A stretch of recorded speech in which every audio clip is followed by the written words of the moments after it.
Hello guys, welcome back doctor Abbani YouTube channel. Guys, आज जो मैं बात करूँगा, जैसे कि आप डॉक्टर के पास जाते हैं तो डॉक्टर आपको एक पर्चा लिख कर देता है जिस पे बहुत सारी दवाइयाँ लिख कर देता है और उसमें दवाइयों को खाने का तरीका भी लिख कर देता है। लेकिन वो पर्चा जो होता है किसी की समझ में नहीं आता, कोई नहीं पढ़ पाता, या तो फार्मासिस्ट पढ़ पाएगा उसको या फिर कोई मेडिकल फील्ड से होगा, वही पढ़ के आपको बता सकता है कि दवाइयाँ कैसे कैसे लेनी होती हैं। तो कई बार क्या होता है, आप वो पर्चा लेके मेडिकल से मेडिसिन परचेस करते हैं और मेडिकल वाला आपको बता भी देता है, यानी फार्मासिस्ट आपको समझा भी देता है कि इस तरह से मेडिसिन लेनी होती है। लेकिन उसके बाद भी घर आने के बाद बहुत सारे पेशेंट भूल जाते हैं और दवाइयाँ गलत तरीके से खा लेते हैं, क्योंकि वो भूल जाते हैं कौन से टाइम कौन सी दवा लेनी होती है। तो गाइस, इस वीडियो में मैं यही बताऊंगा कि अगर पर्चा है आपके पास, डॉक्टर का प्रिस्क्रिप्शन है, तो उसमें जो दवाइयाँ लिखी हुई हैं तो उसको कैसे पहचानें या कैसे पढ़ें कि कौन सी दवाई किस टाइम लेनी होती है। ये पर्चे पे डॉक्टर पूरा लिख कर देता है किस टाइम कौन सी टैबलेट खानी होती है, किस टाइम कौन सा कैप्सूल खाना होता है। जैसे कुछ टैबलेट जो होती है खाली पेट खाई जाती है खाना खाने से पहले, कुछ रात को सोते समय खाई जाती है, कुछ टैबलेट सुबह शाम खाई जाती है, कुछ टैबलेट जो होती है सुबह दोपहर शाम खाई जाती है। ये एक कोड होता है जो कि डॉक्टर अपने पर्चे पर लिखता है और उसको देखकर आप भी समझ जाएंगे और आप भी उसको आसानी से पढ़ लेंगे, गलत तरीके से दवाइयाँ खाने से ही बच जाएंगे। तो इसलिए वीडियो को लास्ट से देखिए, लास्ट से देखेंगे तो आपको इस वीडियो में सारी चीज़ समझ में आ जाएगी और पर्चा भी पढ़ना आपको आ जाएगा कि डॉक्टर ने कौन सी टैबलेट या कौन सी दवा कितनी बार खाने को लिखी है। तो चलिए गाइस, बिना देरी के शुरू करते हैं वीडियो।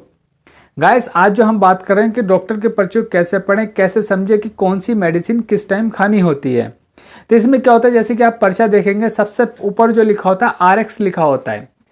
RX का मतलब होता है लो का मतलब आप ये दवाइयाँ खा सकते हैं। नेक्स्ट, अगर जैसे कुछ टैबलेट्स ऐसी होती है उनके आगे लिखा होता है, जैसे कि आपने पैरासीटामोल की टैबलेट ली, उसके आगे लिखा होगा BD का मतलब होता है दिन में 2 बार, यानी सुबह और शाम इस टैबलेट को खाना होगा। या फिर BD ने लिख के कुछ डॉक्टर लिखते हैं BID का मतलब यही होता है दिन में 2 बार इस टैबलेट को लेना होगा। उस टैबलेट के आगे लिखा होता है जैसे कि TDS।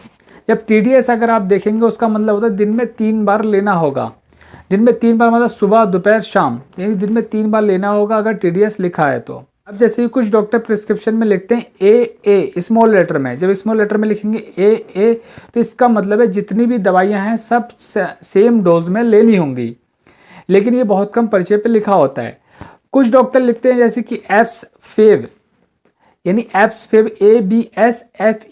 एब्सफेब लिखा हुआ है, तो लेकिन जब बुखार नहीं हो, जब फीवर नहीं हो तब वो दवाइयाँ खानी होगी। यानी जिस दवाई के आगे अगर डॉक्टर लिखेगा एब्सफेब तो वो दवाइयाँ जो होंगी जब बुखार नहीं होगा तब खानी होंगी, अगर बुखार होगा उस दवाइयों को नहीं खाना होगा।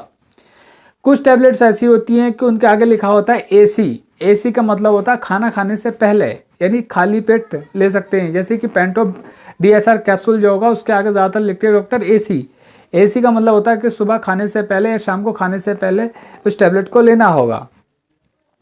कुछ टैबलेट्स के आगे लिखा होगा PC का मतलब भोजन के पश्चात लेना होगा। जैसे कि अगर किसी टैबलेट के आगे लिखा है कि PC तो खाना खाने के बाद में लेना होगा।